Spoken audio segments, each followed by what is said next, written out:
We're on. I'm with Deborah McMillan. That's the right pronunciation, McMillan? McMillan, yeah. The Children's Commissioner. You've been in office since January 1918. You've written your own law, in theory. There was some dispute about that law. Are you happy with the law that you've got? Yeah, I have the law on my lap. This is considered by other commissioners to be the Rolls-Royce in terms of a Children's Commissioner law. And that's really important. And let me explain why. When we went to Norway, by we, I mean myself and Senator Sam Mizek, their law was written on 2 pages of A4. And we said, why is it so short? And they explained it's because they didn't need it, because it was in their DNA, that the government there and the whole of society embraced children and valued children and children's rights. Here, the care inquiry tells us quite clearly that children aren't valued. So that's why the law is this thick, because I wanted to make sure that this is a legacy going forward that protected children, not just now, but into the future. And so there's a lot of detail in here that you don't see in other Children's Commissioners' law, because that's what Jersey children deserve. There was a big focus at the time, and you were reported as being critical of the aspect about access to information. Absolutely, yes, because it wasn't correct. There were some quite weighty people saying that they agreed that it was not compliant, it wasn't UN compliant, UNICEF, right. People like that. Are you happy still with that arrangement that's now in there for access to information? What happened at that point is scrutiny did their job, and they did their job well in that they called in the law, they called in expertise from on island and off island, and the pressure that they put on government meant that there was an amendment. And the amendment that's in the law now means that I can do my job properly, because I can access information. Because if I can't access information, I'm not able to carry out my core functions. Well, that was the fear, wasn't it? Again, it's sort of, for those of us who are a little bit anxious about the role of the Crown officers traditionally, I mean, they were picked up in the inquiry report.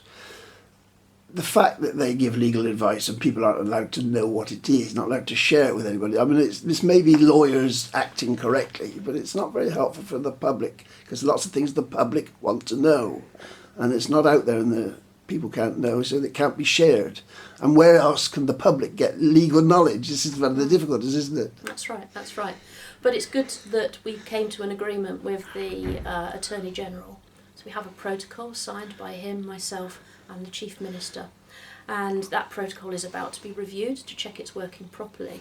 But what that means is, if I want to see law officers' advice, I can ask the Attorney General to access it for me. He will make a decision, or he or whoever will be AG will make a decision.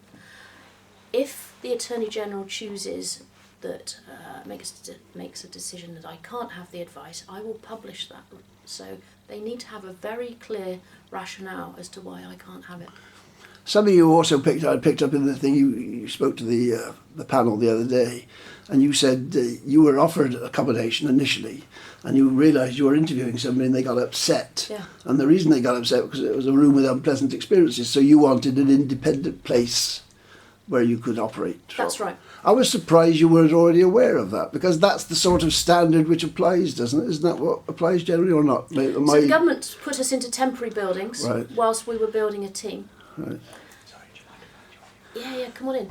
And quite rightly, we were put into Maison de Pape. Now, bearing in mind that I've never worked in Jersey before, Right. I had no idea that it had previously been a children's social services setting. And a mum wanted to come in and talk to me about what was going on for her. We sat in a room and she was very upset. And she said, this is the very room where I was told that my children are going to be taken away from me. So it was at that point I went and spoke to the government and said, I'm not prepared to be housed in a States of Jersey building. I want to go out and privately rent a building. And that is why we're here in this really lovely building today. And children tell us I went to they this like because coming following on. I went to this hearing about they're setting up yes. an ombudsman to replace the complaints board procedure. Now, two extraordinarily worrying things about that is that it's not going to include health for the first few years. They're going to see how it goes. So a large number of children's matters are dealt with by health, so they won't be complainable to this ombudsman. The other aspect about it, with like all tribunals here, well, like so many tribunals, they want it held in secret. They don't want it public. They want the hearings to be in private, which I object to. I think these are public matters. You don't have to give names of people, but they ought to be public. And if it's children anyway, children's hearings inevitably are heard in private. And I think that's so wrong. That's half the problem that Jersey's had, that things have been done in private. You need to open these things up. And it applies to the courts just as much as it does to any tribunal.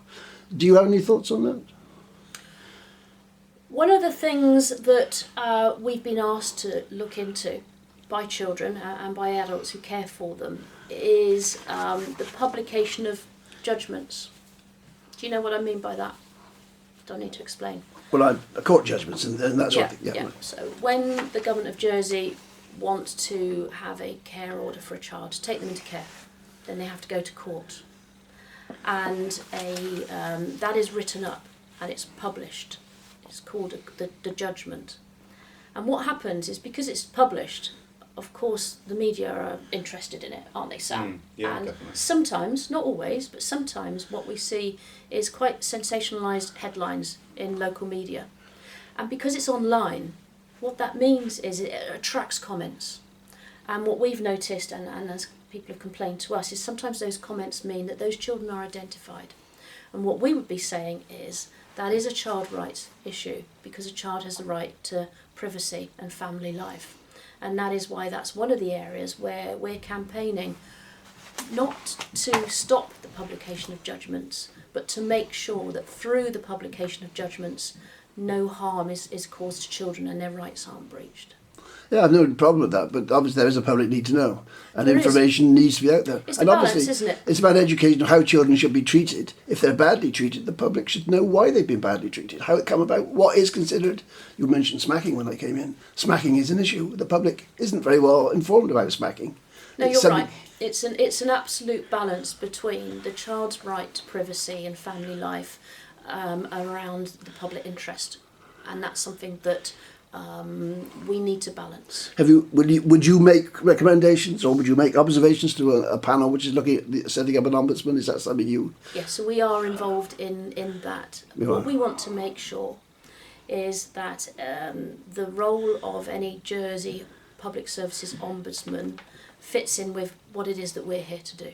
Right. So that members of the public are clear and that there's no overlap and duplication, and that there are opportunities to work together, because at the end of the day we're all striving to achieve the same thing. How many children, young people does your terms of reference include? How many, in other words, potential So children? the remit is Yeah. 0 to 18, Not to 18. and then 18 to 24 for care experienced children, young people. So if they've ever been in care. 18 to 24 if children have at any point been incarcerated, so in youth justice or a secure training centre or similar, and also 18 to 24 for those who've held in mental health or other secure health setting. So it doesn't go beyond 24 in any circumstance? No. So they have to be what you can class as a child or one of those categories for you to investigate their complaint or whatever what issue they might arise. They have to be. So in other words, if somebody was abused 30 years ago, it's not now an adult, of course. That's not something you would investigate or get involved with. We wouldn't investigate it, but we would listen. And Right. we have a number of adults who come to speak to me, and they've talked to me about what it's been like for them growing up in Jersey. Some grew up in care homes, others in other settings, and they've talked to me about the difficulties. And the benefit of me listening to that is it helps us understand what's happened in the past, so that we can make sure it doesn't How many children do you again. guess, or children, young adults, fit into the 0 to 24 potential? There's about 1,000 children in each age. So there's about 1,000 babies on the island, Right. 1,000 one-year-olds, 1,000 two-year-olds. So we're looking at 18,000 children and 18,000. young people. And then from 18 to 24, in each of those different categories, it's less. so that they are probably about 1,000. And your remit doesn't just concern children who've suddenly got problems, it concerns All children. all children. Absolutely. If they're getting along quite happily, there's still a matter which you take notice of. Absolutely. So you'd want to know why they're getting along happily, presumably. Well, the good thing is, if we're getting it right for some children, there must be learning for others. I'll give you an example, Mike, that you might be interested in, because it's an area that's been raised with us, is looking at children being excluded from school. If you look at the data, in some schools there are hardly any exclusions, in other schools there's a lot more. And what we would be saying is, are schools working together to learn from each other about what works and what doesn't work when children are finding it difficult in school? When I was at scrutiny, again, I spent a lot of time at scrutiny, there was the education, and came up the Care Commission. And the Care Commission has obviously been set up really to deal with adults. And now they're... And children, well, children's homes. They were, well, yes, but they were now sort of having to rethink it because they obviously hadn't really thought it through, and they were talking about a new operation, a new structure to it. Now, you can't be looking at every department, because any department you care to mention has got a children's dimension, doesn't it? Whatever it is, whether it's bus service, there's a children's dimension. The fares they charge, I mean, they're on everything you talk about. Look at policing, there's a children's dimension. How can you, I mean, you've got a team here of 6 people out there, I think it is. How can you deal with it? How people let it be known to you that there's an issue at all? How do you know? So let me talk you through how we make those decisions. I'll just reach behind you to get one of these. I don't know. One thing to factor in as well, of course, is that from the point of view of training and educating people within the departments to use this child rights lens in how they do things, it adds an extra step in policy making and service delivery and stuff. So it doesn't always have to be us spreading ourselves. I see what you mean when you think it's just a finite resource. But how can everyone be everywhere at the same time? You can't look at everything. No, but you can. Part of our role is to, that the law says methodology we have and- a function to provide human rights education. Yeah. So we are at the moment designing packages so that whether you're a civil servant or whether you work for a school or whatever, that you can start to learn about children's rights. But I don't know if you've had an opportunity to look at this. Nope. So this is our new strategy. In the centre pages it tells you what our aims are. So our strategic aims, these are very high level. The way that we came to these aims was by listening to children and families who care for them. We carried out our whole island survey last year. So children came to us and said, these are the sorts of things that we find that's good about Jersey, and these are the things that we find really difficult. So that evidence has fed into our decisions here. Equally, we've spent the last year and a half visiting settings. So I've visited every school, we've been to Brownies, been to Sea Cadets, been to church groups, visited our children's homes, and lots of children have had an opportunity to speak with me and say, these are the things that we'd like you to have a look at. And then equally, we run a casework function. We've had 150 children and families come to us, and through that we've got a real sense of some of the more difficult areas. So that helps us decide what should be our priority, because as you said, we can be spread really thinly, in which case we're not going to be effective. Bearing in mind the system has for 70 years failed. Now you're going to have to pick up a huge backlog of incompetence or inadequacy, and it's 18,000 children you're talking about. Absolutely. But, I think it's important to note that most children on the island grow up well, and they have idyllic lifestyles. What we're here is, yes, for them, but equally we want to focus on specific groups. When we asked children, who should we focus on, they said, could you give special protection to children in care? And they asked us, could we focus on young carers? And so that's what we've decided to do. So right. Children in care and with experience of care will be a focus for right. us. So our work is led by children. So where children say we're really worried about our emotional and mental health, right. or we're really worried about bullying, or we're worried about play, they're the areas where we're going to go and shine a light. Because it's not for me to welcome it, but Jerison Lansdowne, that was her main book back in 1995. That's that book. Ah, yeah. gosh. That was the theme. Funny enough, she's gone off the Convention on the Rights of the Child, but that was her theme then, and it was about consulting with children. That was Yeah. the big message. Exactly. But, and I grabbed that entirely, but what worries me, the adults are the ones who make the decisions. We haven't got any Greta Thunbergs, we haven't got anyone here, have we? There's nobody like her, Greta. I mean, she's teaching the adults what to do now. I mean, that's the... Well, let me pick you up on that point, because we do. Do? We do.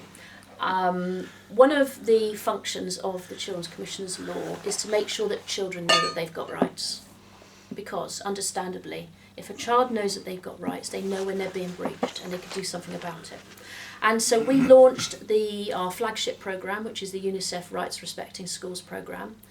It pretty much is in every school. We're still at a rollout phase of it, but pretty much all of our schools are involved. And they are setting up within schools, school councils or rights respecting schools ambassadors. They've chosen different names for them, but they're the same. Right. And we have groups of young people who are speaking up on those sorts of issues. Last year we had, to celebrate the day of a clean and green environment, we had 4 ministers present with a group of children from different schools, and those children were talking directly to the ministers about their concern about use of plastics, etc. So I think we've got a growing group of children and young people who are having a voice on such matters. And it's early days too. I mean, if you look at the structure that's been put in place in the creation of this office, I mean, a lot of the stuff you were talking about earlier, Mike, is kind of like almost to do with service delivery, and obviously the government are redesigning children's service and so on, and they can do all the heavy lifting in terms of bodies on the ground of people working, and it's part of our remit to watch what they're doing and advise and try to make sure it's being done well. So it's not like we're the sole guardians of everything that's being done. For about 12 months, there was an officer appointed in Jersey about human rights. It was when the convention was ratified and incorporated. Now, there's no officer in Jersey who deals with human rights. There's no specific officer generally to promote knowledge of human rights. I mean, I know there's the Convention on the Rights of the Child. There is a children's rights officer who... Yeah, I know, but I can ask you about that. You've got an officer. Not me, the government have a children's rights officer. Yes, I know, and I'm just wondering what her role is, because why, when that law, the Convention on the Rights of the Child, was ratified, why didn't they circulate every household in the island, or every employer, everybody, with a copy of what the implication was for Jersey? This lady, when she was in office, she did try to make a certain amount of publicity available, but as I've already suggested, I couldn't even find out which conventions actually applied to Jersey, and there's still no comprehensive list of ones. I mean, you say you're dealing with the ones which apply to children, which may be true. Somebody may have selectively, but I suspect that almost all of the 360 which supposedly have been deciphered have got a children's implication. There will be. They apply to people, so they will apply to children. It's inevitable, isn't it? Who sifts it for you? Who sifts it? So why aren't, I mean, whether it's your department, why is it your communications? This is Sam McCain, by the way. Why isn't somebody pushing this information? Why isn't somebody doing it? Well, that's what we're here to do. So as you know, our law we've had for 6 weeks. Mm-hmm. And there's a function in the law to, first of all, make sure that children are aware that they have rights. So we're doing that with not just the rights respecting schools, but a number of other initiatives that we support. For example, the Human Rights Badge through the Brownies and Girl Guiding Association, etc. The other thing that we're doing is around making sure that staff working for the government are informed about children's rights and supporting the government to launch an e-learning package. And equally, we're working on packages that anybody can access so they can learn about children's rights. So it quite firmly sits a responsibility for us in the law. Are you happy that when children, their knowledge is raised and they go home to their parents and say, I know my rights, this is this, and the parent says, well, I don't know anything about that. How do you raise the parents' knowledge as well, along with the children? How do you do it? It's a key element of the Rights Respecting Schools programme. So Rights Respecting Schools starts off at registration. They work towards bronze, then silver, then gold. But to get full gold status, it's about engagement with the whole community. In fact, I had the state's Gref, Mark Egan, say that his daughter came home from school clutching her rights respecting schools badge and then proudly told them all about their rights at home. And isn't that brilliant that children are empowered to go and talk to adults about their rights? But if you go to the Gref and try and get information on international treaties, there's virtually nothing there. They've got nothing. They don't have a section that deals with it. But rather than, and I completely understand, I totally get where you're coming from, but I just sort of, rather than thinking about all the work that's yet still to do, it's quite nice as well to think about all the work that's so far been done. I mean, you know, like 18 months ago, rights respecting schools, that wasn't even a thing. Or, you know, a lot of stuff that Deborah's talking about, it can't all be done in one massive kind of bite, but we are steadily working like across the whole base. So like you say, absolutely right. Everything applies to children. I'm People a little bit pessimistic because I've been here a long time. Yeah. And I've seen the calls going out. Like this lady came over in 1995 promoting Convention on Rights of the Child. It was ignored for many, many years. And it was only the expenditure of £25 billion on a huge inquiry that actually brought it into being. That's what brought it into being. And you were one of the people who was very vocal about getting that underway. And you mentioned Greta earlier, and I think it's probably quite valuable to remember that, yes, it's of course it's a natural reaction to be pessimistic about it, but if she embodies one thing, it's a sense of sort of optimism that, I mean, God, we're at what, 5 to midnight with the climate, you know, and she's still gung-ho about it. Indeed. So maybe it is worth The multiplicity of people, you've got a big team here. Now they've all got specific roles within your group. We don't have a big team. No. There are 8 people, but not everybody is full-time. I'm full-time, but very few other members of staff are, other than Sam. So the full-time equivalent is 5.8. Just to clarify. They were 70 teachers short a few months ago. They claim to have recruited 70 teachers. There's still a few short. Do those sort of things concern you? I mean, is that the sort of hands-on approach you would say, oh, this isn't acceptable? Will you make a report on that? If there were still 70 teachers or 50 teachers short, would you be making representations about that? So my job is to promote and protect children's human rights. Children have a right to access education. If we felt that children's access to education is being affected by anything, whether that's a lack of teachers, whether it's about a lack of resources, or whatever the issue is, then of course we would have an opinion and we would be lobbying government around that particular issue. Well, the housing was particularly focused in the report that came out, the Independent Care Inquiry. Yeah. What remit do you have about housing? Because obviously housing affects many people, but especially children, if they're living in squalid circumstances. Absolutely, it's a child's right to be able to live, to have an adequate standard of living and to live in adequate housing. We have been having discussions with government around the housing and work law. I think an appreciation that the housing and work law predates the signing of the UNCRC. One of our jobs is to help the government consider all of their legislation and how it's compliant with not just that treaty, but other international treaties as well. I hope that gets abolished. And it affects you, because I noticed that you got an 8-year term, which was, again, I wanted, if we got time, 8 years' time, if you're no longer in this job, you will cease to have your housing quals as they are. Absolutely, I'll have to move out of the house. Which is disgraceful, isn't that disgraceful? I mean, you know your own feelings about it, but when they were talking about creating a commission, the Independent Care Inquiry, they talked in terms of maximum 5 years. They're bringing in people, maximum 5 years, because they will have joined the yacht club, they'll have got pally, and they'd be like the old Jersey system all over again. 5 years, get somebody fresh in with a bit abrasive. Now, if you're in the situation where 8 years' time, or more, I'm going to be losing my house if I don't behave myself, doesn't that compromise what you have to do? Can you imagine that? It's why we went for a straight 8-year term. The Children's Commissioner in Scotland is a 4 years plus 4 years. The one, I'm trying to remember now offhand, they're all either 3 plus 4 or 4 plus 4. The one in Ireland, I think, is 5 plus 5.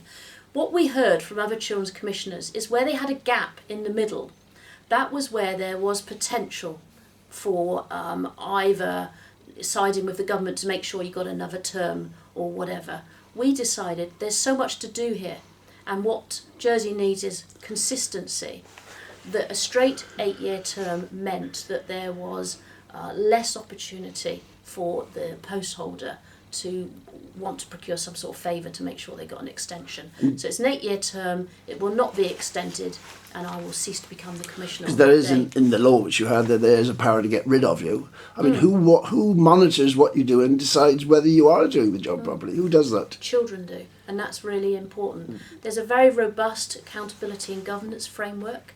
Most of that is set within the law. So if you read the law, it talks about audit, it talks about the panels that are set up to hold us to account. But ultimately, children and young people hold us to account. And in February or March, we'll be producing our annual report, which is a looking back report that will say, this is what we've done. And that will be the challenge to children, for them to say, you haven't done what we asked you to do, or you're not listening to us. And that's why it's really important that we have. Because there's an external inquiry going on now, which what's it called? What's that? There's an external inquiry taking place now. One of these begins with E. S. An E. No. Ofsted? Ofsted. Okay. Ofsted. Yeah. So. Now they came here in June 18. You were already in place. I mean, in fairness to you, you'd only just started the job. But they were very critical then of the progress that had not been made already. Now, if they... For who? Well, they were saying the progress on the children's social services. care. That's right. Yeah, okay. Now, if suppose they come back now and say that a similar sort of thing, there's still not sufficient progress. What impact will that have on you in this office and the running of this? Who will say, well, that's your fault? Or is Okay, let me just clarify that. There's 2 statutory bodies now on the island. One is the Care Commissioner, and one is myself. Right. Our job overlaps in certain areas, yet is equally quite distinct. So the Care Commissioner has a job in law to inspect and regulate services provided for children. So therefore we'll be inspecting, for example, a children's home and looking whether or not they comply with a set of standards that are set in the law. My job is not to be an inspector nor a regulator, but to make sure that all of those people working with children are promoting and protecting their rights. So they're helping to fulfil those rights of children. So we're looking at things through a slightly different perspective, but where necessary, we will work together. So I'll give you an example of how that might happen, because that makes it a bit easier. If I go and visit a children's home, because I've got a right to go into a children's home without asking to, but just walking through the door if I wanted to. Say I went and saw aspects of standards that I didn't feel was right, because they breached children's rights, or perhaps they weren't supporting the needs of the children, then I've got a choice. I can deal with that myself using my own law, or I can give it to the Care Commissioner and say, I would like you to go and inspect this particular children's homes because of this is what I've seen, or it would be a piece of work that we agree to do together, and all of that is set out in an agreement between ourselves. Right. So that's how it will work. We touched on housing. Of course, the housing minister is also the children's minister. Now, the report went, initially the inquiry was against the children's minister. I thought initially that would be the thing. A minister would be directly accountable because they'd be accountable to the State's Assembly.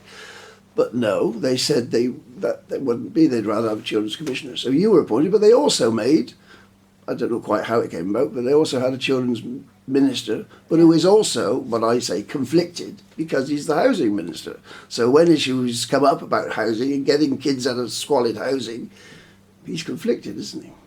Well, you have to ask him.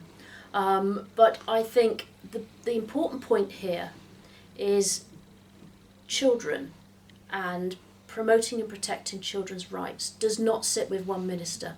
It sits with all ministers and all backbenchers. It's everybody's responsibility.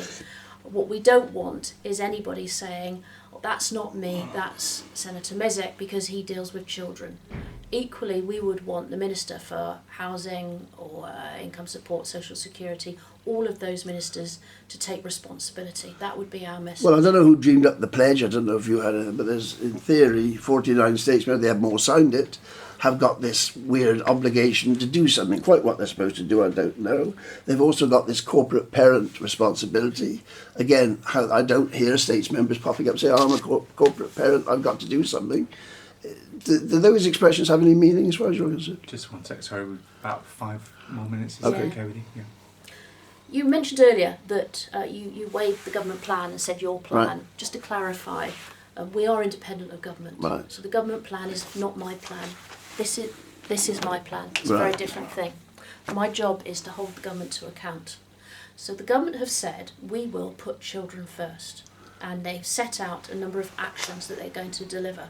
So we're responding to that. We will be given formal evidence to scrutiny around whether or not that draft children's plan is compliant to not just the UNCRC but other treaties. But also we'll be helping government think about what do they mean by putting children first. We say that means putting children's rights first, because if you put children's rights first, when you're designing new laws and new policies and actually in your day-to-day practice, you'll always consider the child at the heart of that work. That's what we're striving to achieve. I wish you well, but there are also in the government system a Director General for Children's Rights, a Director Not of for Safe. children's rights. Well, that's what I've written. Mark Rogers. I don't know what his So actual he's title. no, the he's Director the, yeah. General for Children's Services. Children's Services. Well, for Yeah. the children, young Okay, people. but he's got a role. He's got a education role, skills. which is Yeah. presumably a specific role. I don't know what it is. Director of Safeguarding, whatever that is. A Children's Rights Officer, Cherie Marr. Now, she specifically does the convention which you're concerned with. That's specifically her agenda as well. Charlie Parker, of course. NSPCC, Care Commission, Corporate Parent Pledge. I mean, and there may be other states members. I mean, and the departments themselves, health, police, all these different departments, they've all got specific people with a children's hat. They've all got a responsibility for some aspect of it. I just don't see who is coordinating it, or who is. You say you're accountable at the end of the day. You've got an agenda. If the health department is not doing what it should be doing, what strength do you have to say, well, you're not doing what you're doing, I'm going to make you do it? How can you make them do it? So if you take a look at the Commissioner for Children and Young People's Law, Mike, there's a number of functions on the front page that says one of the key functions of the Commissioner is to assess and monitor the adequacy and effectiveness of services provided for children. So that's my role, so that's what we will do. We're not a regulator, but it's quite clearly that that's a function in the law. And you know, I'm really pleased that there's lots of people involved in looking at what's going on for children, because it's the responsibility of everyone. It isn't just the responsibility of the government or schools or health professionals or ourselves. I think everybody on the island Well, it used to be has a three departments. It was responsibility. health, the home affairs and education. And they were all tripping over each other because nobody knew what they were But you've supposed to be heard the doing. phrase, it takes a village to bring up a child. And that's what we're trying to say, is actually everybody, everybody who walks past on the street, everyone has a role to make sure that we can promote and protect children's rights. Alan Collins you will know of. I don't know if you ever meet Yeah, with I've Alan met Collins. Alan. I meet Alan Regularly? When he comes on island, we meet up. Now, he's been forcing an agenda which I'm sorry to say that Jersey lawyers have failed to force an agenda. I mean, he was initiating schemes way back. I think he's been pushing this for 14 years or whatever it is, threatening to take Jersey to English courts. And all sorts of things have been said. But he's still doing it. He's still a Shen. He's still having to find people who are victims of various forms of abuse at the Shen. Now, those people presumably are now outside your remit. I don't know if any of them fit within your remit. But those sort of things, if they're still going on, presumably they do become of concern to you. You would act on those if those sort of abuse was going on. Anybody that witnesses an element that's around child protection should be encouraged to report it. Well, I remember see something, say something. I don't know where you said that, in what context. But why is Alan Collins a lone voice in the legal world? Have you got any idea? I mean, is that something you say? Because I noticed part of your remit is to give legal advice to youngsters, or their families, presumably, if they need it. Now, Alan Collins has been going around giving legal advice for more than a decade. But the Jersey lawyers, is this part of the problem? Can you address that? Do you speak to the Law Society and say, there's an absence here, there's something missing here? Is that something you so deal one with? of the things that we do is say we have a function to deliver human rights education. So we do meet with advocates. In fact, I'm going to the Jersey Law Commission conference later this year to talk to them about children's rights, as I did last year. So our role is about making sure everybody understands about children's rights, whether you're an advocate, whether you're the bailiff, whether you're a jurat, a teacher, a police officer. That's our role, to make sure that everybody understands it. If you were to engage a lawyer to help somebody, would it inevitably be a Jersey lawyer? I mean, could you engage someone, I'll say Alan Collins, but somebody from outside, if they had expertise, would you? So let me just explain how we're doing that. We have a procurement system, and we have gone out to procure a framework agreement for lawyers to support us in our work. And that's been out for some months on what's called it's a portal. I don't explain exactly how it works, but anyway, we are seeking to commission a range of lawyers to help us in our work.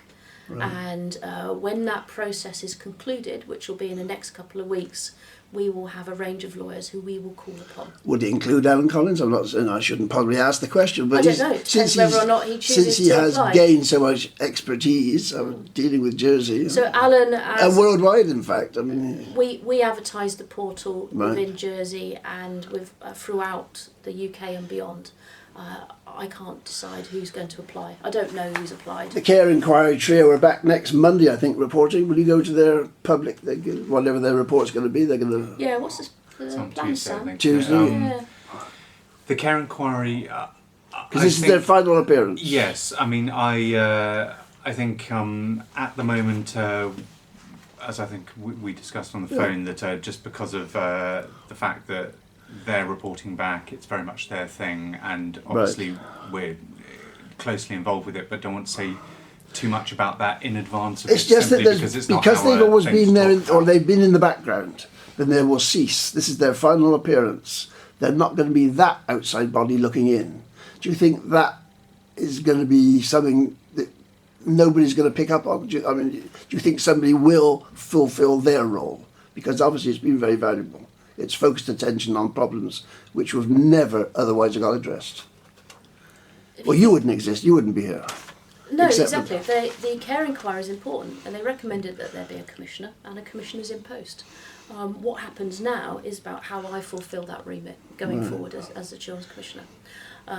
But we must all listen to what they have to say. We were subject to their review, and I welcome anything that they have to say about us as an office and our work, and about how we can improve. I mean, so we look forward to it. Part of the point of their work is to create a situation where there's no longer a necessity for someone to be looking in from the outside, where the main foundation points are in place for the island to be a healthy system of looking after and respecting children on its own, so I suppose that's a way of looking at it too. You've been here a while now, nearly 2 years. Year and a half. Year and a half. Is it realistic, the task you've taken on? Can it be done? Turning this system around?